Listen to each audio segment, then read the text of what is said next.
All right. My name is Reg Clay, and I'm doing something that I've been wanting to do for a long time, but I don't know for whatever reason just hasn't. But everyone else on YouTube has their own reaction video.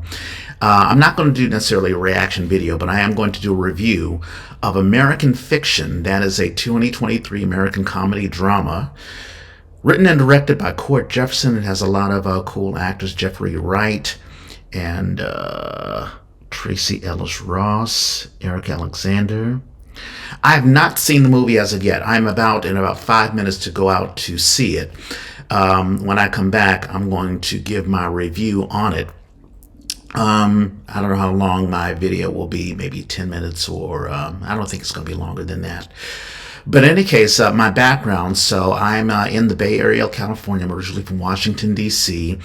I have an extensive theater background. I went to school in New York and also went to Duke Ellington School of the Arts, and I'm very, very active in the theater community. So when I watch the movie, I'll be coming at it from a perspective of the actor and even a writer to see, how it goes. I will say I'm not a big fan of comedy. There's not a lot of things that not that I'm not a funny guy or I don't enjoy comedy, but there's a type of comedy that I like, and there's very few movies that appeal to me comic-wise. But I'll give it a shot.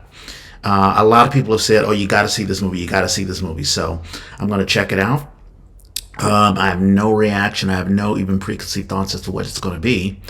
But I will tell you of course, it'll only be a few seconds when you see this reaction video. But in a couple of hours, I'll tell you what I think of American Fiction. I'll see you then.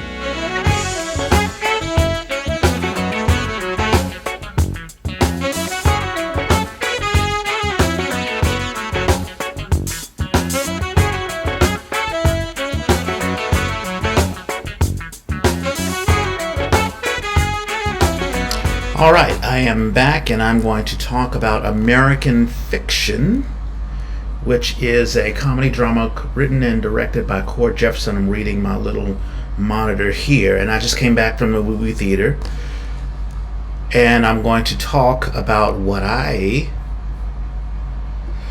think about American Fiction. It's funny. I usually, when it comes to movies, I say to myself, well, am I the target audience? And a lot of times I'm not. But I would figure, well, this is about a black writer and about a black family and about black issues and about how other people, particularly woke white people, think about the black experience through television and movies and things like that. So you would think that I'm the target audience, and I suppose I would be. I don't know, man. I had a tough time really liking this film. It says it's comedy, but there were very few times where I was just straight up laughing out loud. It's a drama, but I don't know. I'm just going to give a constructive criticism. So, spoilers, but it's basically about a writer who he's been writing all sorts of intellectual books, and but he's not getting any sales. And there's another writer, Issa Rae, the Issa Rae character, who is just blowing up. She's written a particular book, and it's in the movie. The book doesn't talk about what the book is about. But I guess Issa Rae's book is sort of Chitlin Circuit-ish, that her character's book. But it's blowing up, and it's getting all sorts of accolades, and she's on television shows, and she's making lots of money, and he's really, really pissed off about that. So he goes back to his home.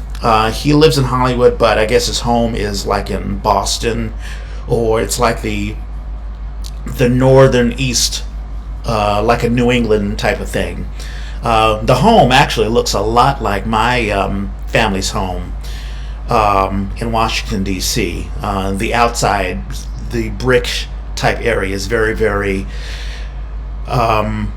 sort of New York, Long Island, or Brooklyn, or Boston-y type. But in any case, they have a very, very, it's like a middle-class family. So the mother, who is played her, I need to look at this stuff. um, Monk Ellison, that's the Jeffrey Wright character. That's the main character. His mother is played by beautifully by Leslie Uggams. I thought Leslie Uggams did a magnificent job. But in any case, she's going through some issues. Basically, she's just getting old, and the family has to take care of her. And it's up to Monk and his two siblings. He has a sister and a brother. The sister's been taking care of the family, of the mother, but she dies in the movie.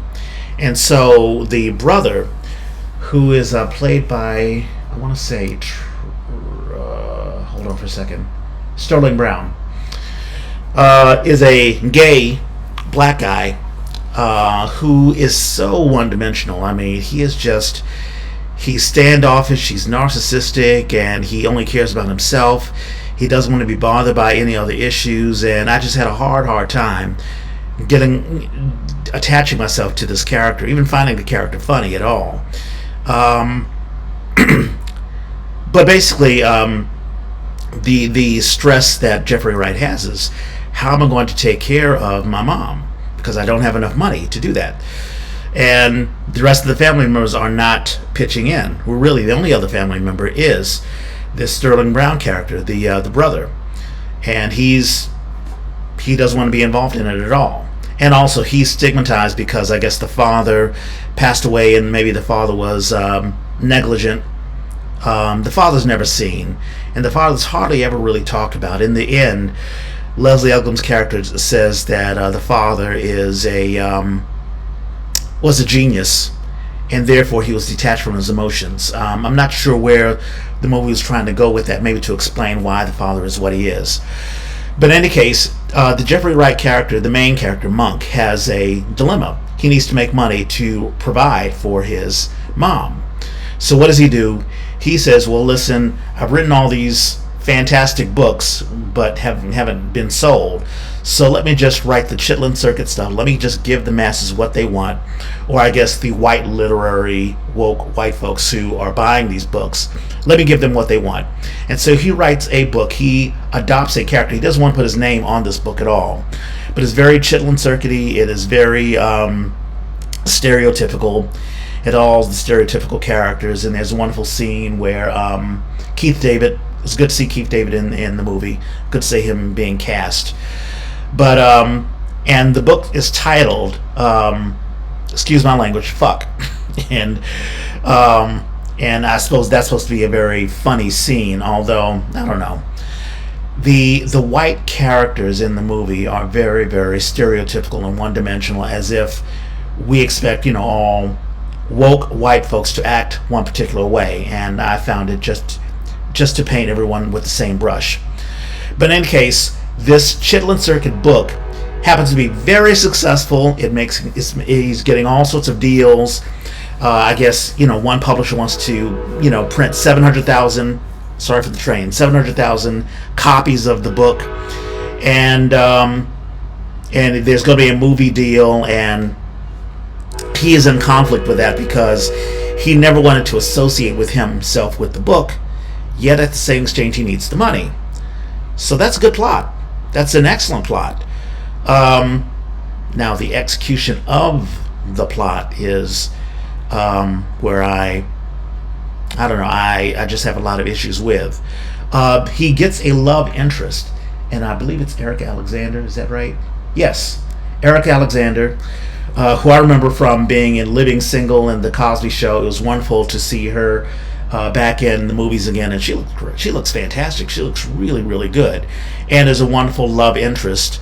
I'm not going to say one-dimensional. I mean, I think they tried to build up the character a bit, although there were some scenes where they're trying to establish a relationship, and I'm not sure if they spent enough time with it. I'm not sure if they could spend enough time with it, but so basically, in the end, he is part of a book writing awards committee that has to judge this book. Now, mind you, he has the alternate character.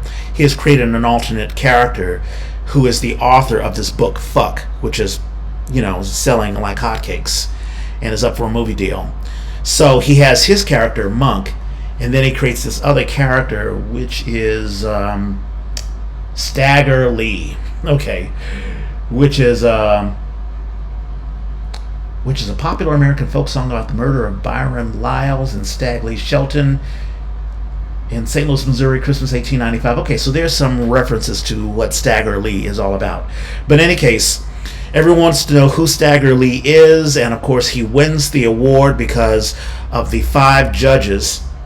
3 of them are white who vote for Fuck, and 1 is Monk, and the other is the Issa Rae character, who also hates the book, and they vote against it. So the 2 black judges vote against this book because they think it is very, very stereotypical and they hate it. But the white folks really, really love it. And so the climax of the movie is that there's an award ceremony and everyone is expecting to see who Stagger Lee is. And of course it is Monk. Monk has to make the decision, do I stand up and say, okay, there is no Stagger Lee, I am Monk, I'm the one who wrote this thing, and see where the crowd goes? Or the movie has a bunch of endings. There are at least 3 endings. And it's the framing of it is that he is also working on a movie deal, and so he's talking to this movie producer, and they're suggesting what the ending of this movie of the book should be. But then the whole movie, American Fiction, the ending is, well, what is the fake movie? What will the ending of this fake movie will be? So it isn't just about the novel Fuck, but now it's about the fact that the writer, Monk, is in fact Stagger Lee. And that's going to factor in the ending of this faux pas movie, which is also the ending of this particular movie. And if it sounds confusing, it is confusing. It is very, very confusing. And I'm sure the writer, written and directed by Cord Jefferson, I'm sure Jefferson wanted it to be sort of ambiguous as to what the ending should be. So let me just break it down to what I think the main themes of, American Fiction is. It's not so different from how Jordan Peele has addressed how white people or woke white people perceive African Americans to be. If you look at the movie Nope, and also oh shucks, my mind is going. Hold on for a second. Get Out. Especially the movie Get Out, because I thought that Get Out was just magnificent in addressing a horror movie, but the horror movie of white people taking a black person's soul or black person's body and inhabiting it because they want to, let's say they're getting old and they want to find a new body to come into.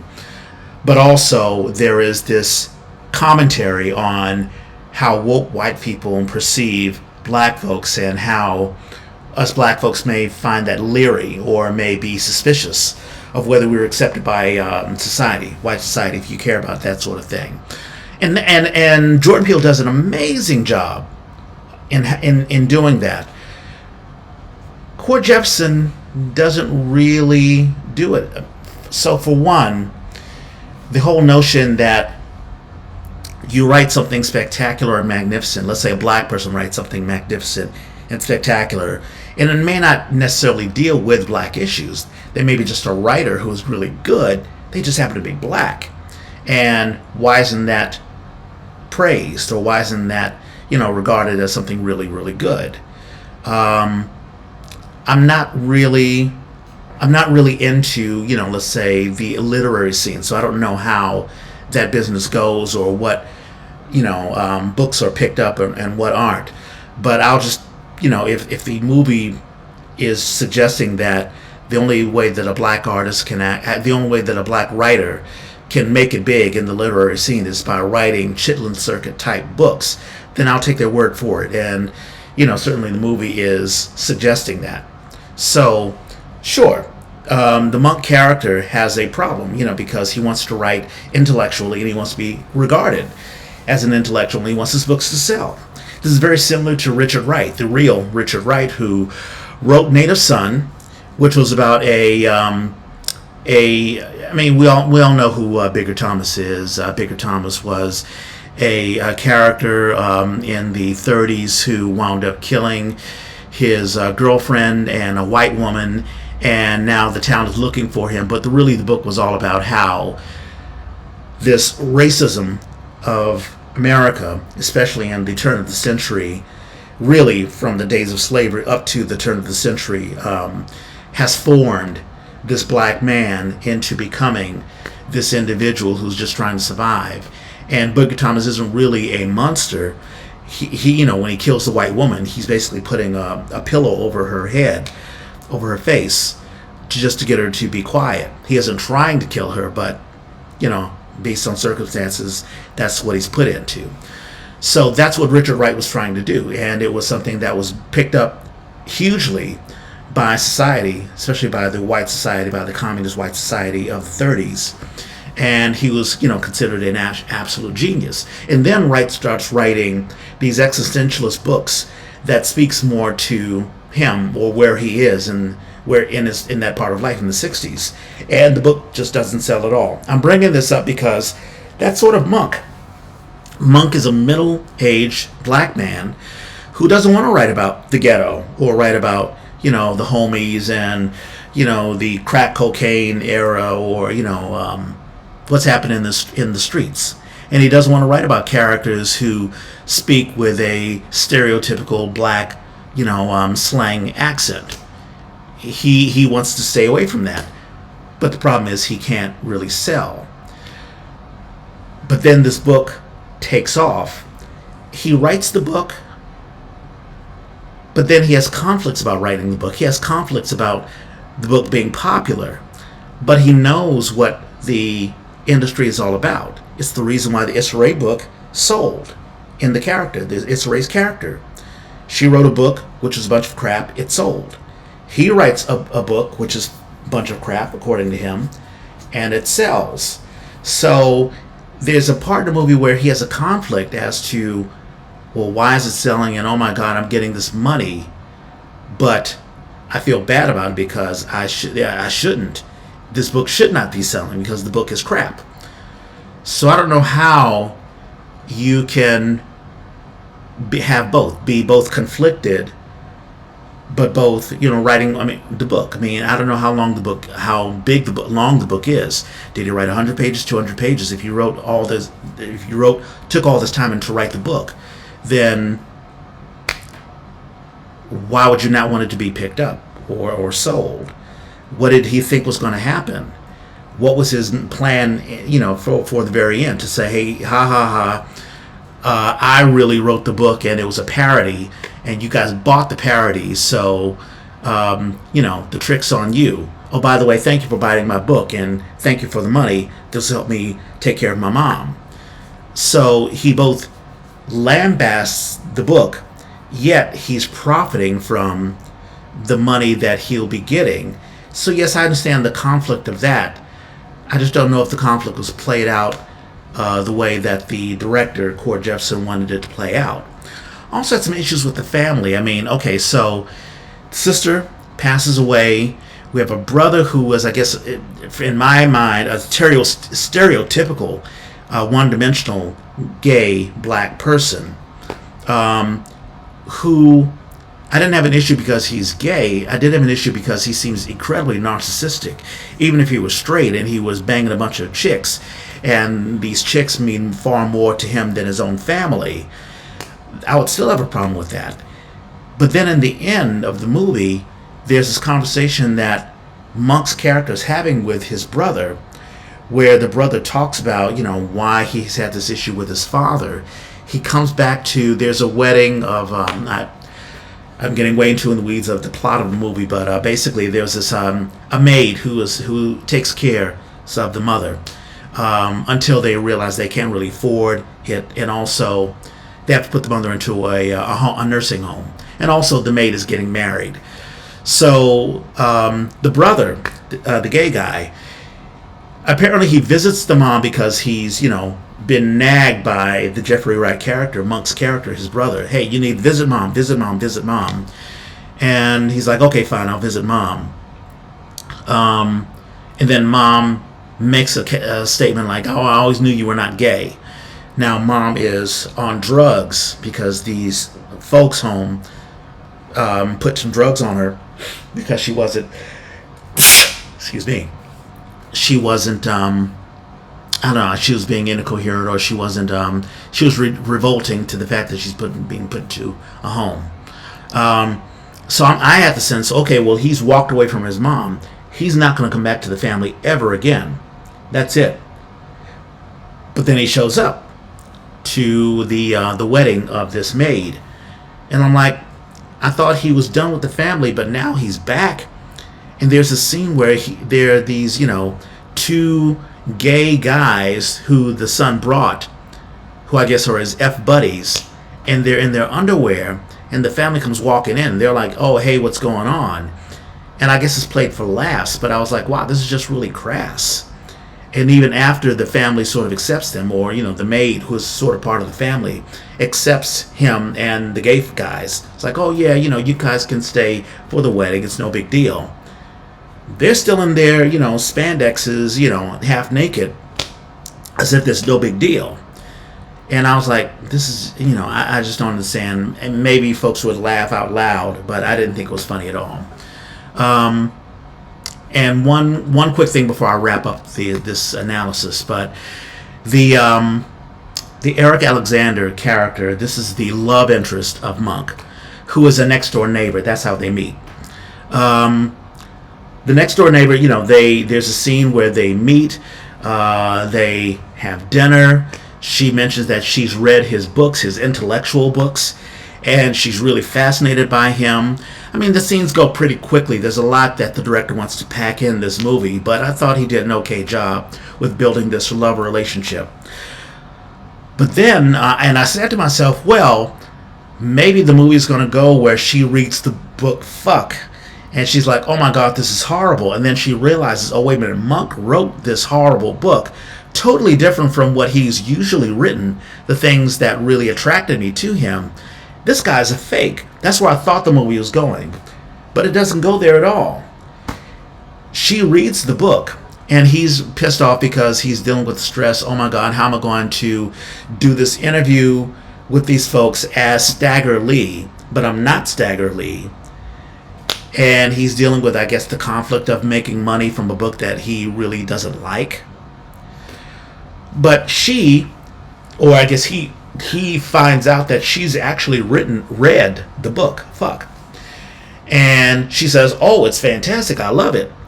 And he gets pissed off at her for liking a book that he himself wrote.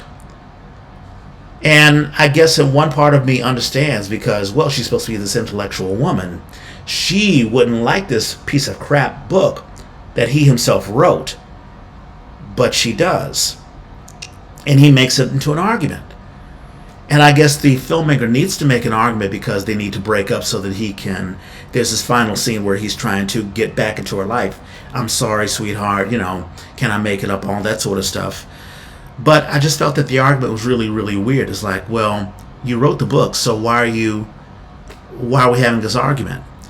And there's this one argument at the table where he basically is like, well, I always knew who you were, and, this is just... And he just walks away. So I found the argument kind of weird. It didn't make an awful lot of sense. And, you would think that if you build up all of this time, building up the relationship, for it to end just because she read a book that he disapproves of, which has to be the same book that he actually read. Wrote. Yeah, I don't know. It didn't make an awful lot of sense to me. Overall, the movie seemed dour. The movie just seemed really, really dour. I mean, you have Jeffrey Wright's character, and Jeffrey Wright, I love the actor. I mean, Westworld is magnificent. I've loved his earlier stuff. but he just seemed, just the energy seemed really, really dour, really low. And then we're introduced to the family. Even the Sterling Brown character, this gay guy is not really a flamboyant gay guy, but he seems dour and dragged down. Tracy Ellis Ross, that's the character who plays the older sister who passes away. That relationship really worked. I really liked Tracy Ellis Ross's role in the film, and I thought that her relationship with the Jeffrey Wright character really worked. But then she dies, like maybe a third into the film. But everything else just seemed really, really dour, really, really low key. And I'm like, this is a comedy? This is fun? It didn't seem fun to me at all. I guess the laugh out loud moments would be, I guess, how the white characters reacted to either the Issa Rae's book or the Stagger Lee's book, Fuck.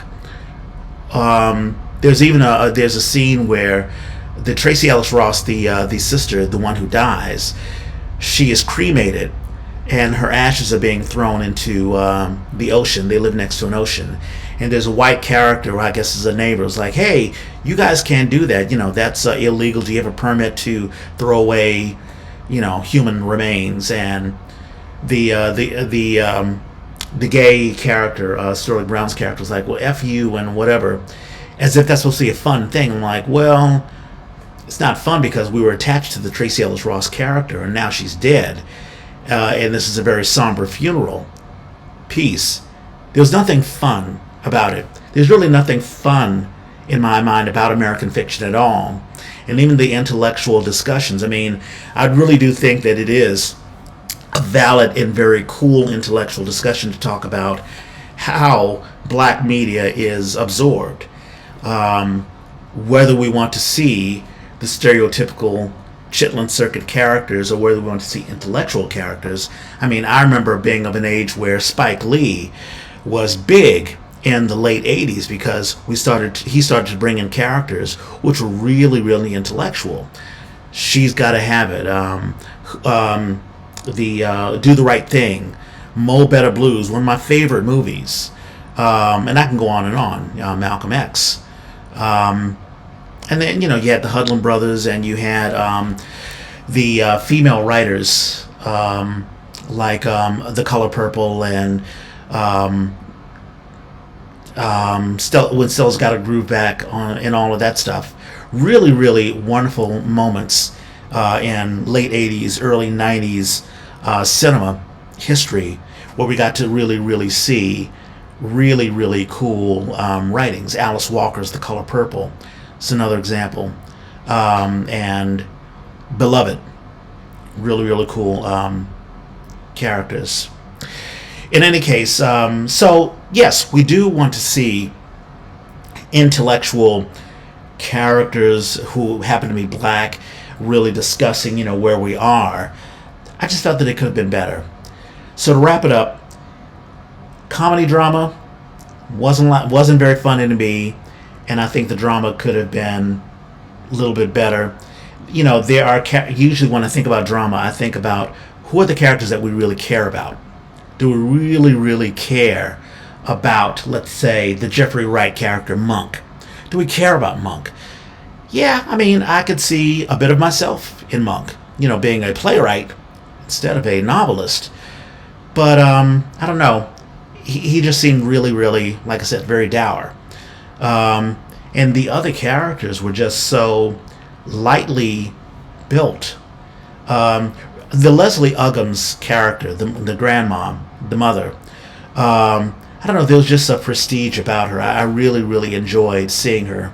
And she looks fantastic at her age. Just really, really magnificent. But the other characters just didn't care. They really just did not care about them at all. So if you want to watch the film, it's still in the movie theaters, and I'm sure it'll be streaming soon. But I don't know. It's not very Jordan Peele-like, and I've seen a bunch of other movies, like I said, like Get Out and Us and Nope. Even the last man in the last black man in San Francisco, that was fantastic. There are other movies that really tackle the issues of how we are perceived way better than American Fiction. That's just my opinion. In any case, this is very, very long, totally unedited. I hope you enjoy it. And if you do, please like and subscribe, and let me know if there are other films that you want me to review. And that's it. Thank you very much.